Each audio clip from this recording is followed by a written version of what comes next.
selamat pagi Bapak Ibu Saudara yang dikasihi oleh Tuhan. Bersyukur dalam kebaikan Tuhan, hari ini kembali kita ditolong Tuhan menikmati hari yang baru dan bersiap untuk bersama-sama menikmati sabda Tuhan. Bapak Ibu Saudara, sebelum kita bersama-sama merenungkan firman-Nya, mari kita bersatu di dalam doa. Tuhan Yesus, terima kasih banyak Tuhan sudah menolong kami hari ini. Kami bersyukur Tuhan tetap memegang kami, Tuhan tetap menjaga kami. Kami bersyukur kepada Tuhan, kami bawa pujian kami. Terima kasih sudah menjaga sepanjang kami beristirahat. Terima kasih Tuhan sudah menolong kami menikmati kebaikan Tuhan, bangun di pagi hari ini dalam kebaikan-Mu. Terima kasih ya Tuhan Yesus. Tuhan, kami mau merenungkan firman-Mu. Tuhan berkatilah kami, Tuhan tolonglah kami, agar hamba-Mu bersama dengan Bapak Ibu Saudara di tempat masing-masing, kami yang belajar bersama ini dipimpin, ditolong oleh Tuhan untuk mengerti firman Tuhan. Demi nama Tuhan Yesus Kristus. Amin. Bapak, Ibu, dan saudara-saudara sekalian yang dikasihi oleh Tuhan, pagi hari ini kita akan bersama-sama belajar firman Tuhan. Kita akan lanjutkan Pengkhotbah pasalnya yang keempat ayat yang ke-17 tentang hidup takut akan Tuhan. Hidup takut akan Tuhan yang pertama adalah kehidupan yang disertai dengan bagaimana menjaga langkah atau menjaga segala hal yang akan dikerjakan. Yang kedua, kehidupan takut akan Tuhan itu diwujud nyatakan dalam ibadahnya. Bagaimana orang yang takut akan Tuhan beribadah? Yang pertama, orang yang takut akan Tuhan dalam ibadahnya adalah mempersiapkan dirinya dengan baik, menjaga dirinya dengan baik. Bapak, Ibu, Saudara, orang yang takut akan Tuhan tidak sembarangan melaksanakan ibadahnya. Orang yang takut akan Tuhan tidak asal-asalan waktu dia berangkat atau pergi ke rumah Tuhan untuk beribadah. Ada orang yang mau pergi beribadah, mau memuji Tuhan, mau pergi ke rumah ibadah untuk katanya beribadah kepada Tuhan, tapi sepanjang hari atau dalam kehidupannya, dalam waktu dia menyiapkan dirinya, dia penuh dengan kemarahan, dia ngomel-ngomel, dia tidak menjaga diri dengan baik. Orang yang takut akan Tuhan itu diwujud nyatakan dalam sikapnya beribadah. Saat dia mau beribadah, dia mempersiapkan diri dengan baik. Bagaimana dia mempersiapkan dirinya? Dia menyiapkan hatinya, dia menyiapkan hidupnya untuk menjaga sikapnya dengan baik, menjaga sikap hidupnya dengan baik. Tidak ada gunanya kita mau pergi beribadah kepada Tuhan, tapi dalam perjalanan kita, dalam aktivitas kegiatan kita, kita tidak menjaga diri.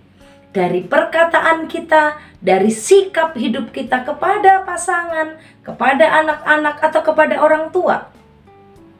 Bapak, Ibu, Saudara, emosi kadang-kala mengacaukan atau bisa saja menggoda dalam tanda kutip waktu kita mau ibadah.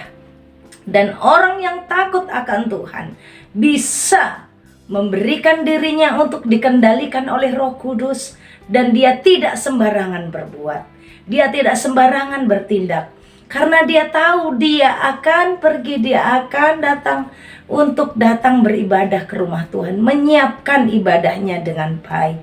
Menyiapkan ibadahnya dengan baik adalah juga dengan menyiapkan hatinya, menyiapkan sikap hidupnya, bagaimana dia bersikap. Bapak, Ibu, Saudara, takut akan Tuhan, menyiapkan ibadahnya.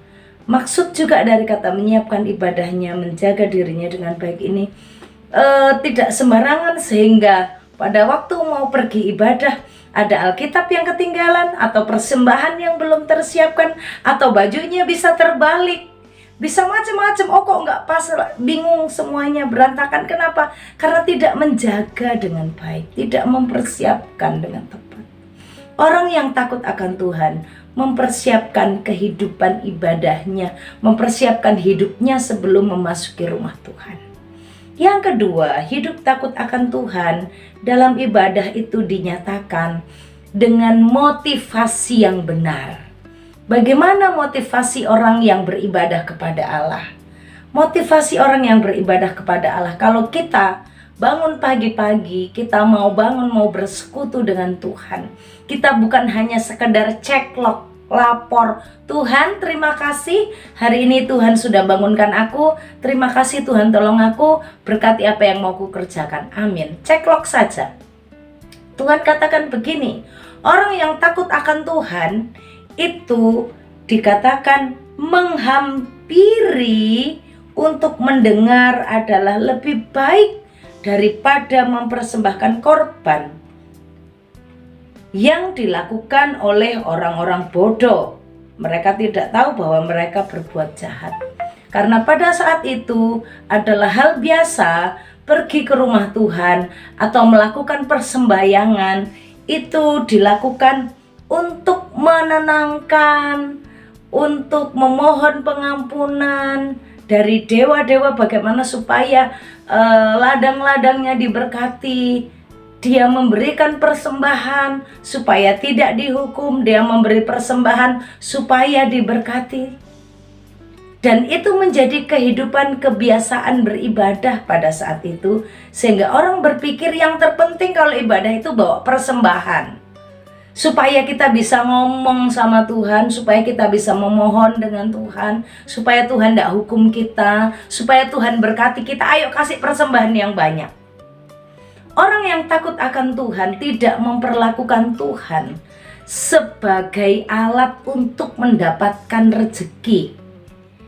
Orang yang takut akan Tuhan tidak memperlakukan Tuhan, tidak meremehkan Tuhan sebagai alat atau sebagai mesin ATM berkat. Kalau pengen sesuatu isi dulu, tabung dulu gitu ya, dengan macam-macam perbuatan amal, dengan persembahan-persembahan. Oh, aku kasih ini supaya nanti Tuhan balaskan aku berkali lipat, karena diberkatilah orang yang memberi daripada ya begitu, daripada orang yang menerima. Jadi memberi persembahan itu sebagai sebuah taburan, sebagai tabur benih. Bapak Ibu kalau mau tabur benih di ladang, di kebun, Bapak Ibu akan panen. Datang ke rumah Allah sebagai orang-orang yang takut akan Tuhan, bukan untuk menabur, bukan. Bapak Ibu, motivasi kita dalam menyembah Allah harus diperbaiki. Menyembah Tuhan bukan untuk mendapatkan pengampunan, menyembah Tuhan bukan untuk mendapatkan berkat-berkat, bukan. Tapi datang kepada Tuhan itu menghampiri Tuhan untuk mendengarkan, itu lebih baik. Jadi orang yang hidup takut akan Tuhan, dia akan mempersiapkan ibadahnya, persekutuannya dengan Tuhan, dia menjaga hidupnya. Dan yang kedua, orang yang takut akan Tuhan itu, dia menata motivasi atau memiliki motivasi yang benar. Tuhan katakan, menghampiri untuk mendengar adalah lebih baik. Karena memang pada saat itu, sekali lagi saya tekankan, bagaimana orang datang itu yang penting kasih korban supaya diberkati, kasih korban supaya diampuni. Tidak untuk membangun relasi dengan Tuhan. Maka orang yang takut akan Tuhan, hidupnya pasti memberikan persembahan. Karena dia tahu dia datang kepada Raja yang disembah, dia datang kepada penyelamat yang telah menyelamatkan. Dia datang kepada Allah untuk membangun keintiman. Bagian ini begini Bapak Ibu Saudara, lebih baik Bapak itu merindukan kita anak-anaknya hidup takut akan Tuhan itu dinyatakan dalam kerelaan atau kesukacitaan, kerinduan untuk datang mendekat. Kalimat datang ke rumah Allah, menghampiri untuk mendengar. Menghampiri itu sebenarnya adalah datang mendekat untuk menjadi tetangga, gitu. Menghampiri itu datang mendekat untuk menjadi tetangga, untuk akhirnya tinggal bersama, untuk akhirnya satu tangga itu ya. konsep gambaran tetangga itu orang yang tinggal satu tangga, berarti satu rumah ya, karena satu tangga masuk. Mendatang kepada Tuhan dan mendekat kepada Tuhan, menghampiri untuk mendengarkan itu lebih baik. Bapak Ibu Saudara, kalau saya dan Bapak Ibu Saudara bangun di pagi hari ini, kita membangun kehidupan ibadah kita karena kita telah diselamatkan oleh Tuhan. Karena kita ingin menikmati kedekatan kita dengan Bapa. Bukan supaya hari ini, sepanjang hari ini, aku diberkati dengan berlimpah-limpah. Bukan. Ini bukan suap, ini bukan sogok kepada Tuhan. Tidak. Tapi karena kita ingin membangun kehidupan yang dekat dengan Tuhan. Dan Tuhan katakan, itu lebih baik daripada mempersembahkan korban. Karena orang-orang bodoh, orang-orang yang jahat, orang-orang yang gak kenal Tuhan, mereka melakukan hidup ibadahnya demikian. Tapi kita orang yang mengenal Tuhan, kita melakukan ibadah kita sebagai tindakan takut akan Tuhan, sebagai tindakan menghormati Tuhan. Kenapa saya dan Bapak Ibu Saudara rela bangun pagi-pagi sebelum kita melakukan aktivitas kita ambil waktu dengarkan firman dan nikmati. Tuhan mau kita mendengarkan pesannya Tuhan apa yang Tuhan rindukan hari ini.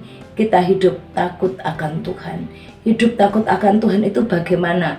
Hidup takut akan Tuhan itu dinyatakan dalam sikapnya saat beribadah. Dia tidak sembarangan, tapi dia menjaga langkahnya waktu dia beribadah, menjaga sikapnya. Orang yang takut akan Tuhan itu yang bagaimana? Orang yang datang beribadah dengan kerinduan membangun keintiman, membangun kedekatan, membangun relasi dengan Tuhan. Kerinduan untuk mendengarkan, memperhatikan dengan sungguh-sungguh, itu lebih baik nilainya, itu lebih baik, itu lebih menyenangkan hatinya Tuhan daripada korban-korban bakaran. Bapak Ibu Saudara, saya rindu Bapak Ibu Saudara dan saya, setiap kita bangun pagi, memulai renungan keluarga Kristen, kita bersama-sama datang kepada Allah karena kerinduan kita menikmati hadirat Tuhan. Kerinduan kita untuk mendengarkan apa pesan Tuhan hari ini untuk saya, sehingga saya bisa menjalani hidup hari ini. Aku datang kepadamu bukan supaya engkau berkati, tapi karena engkau sudah memberkatiku. Aku pengen dalam hidupku ini Tuhan, hari ini aku terus menyenangkan hatinya Tuhan.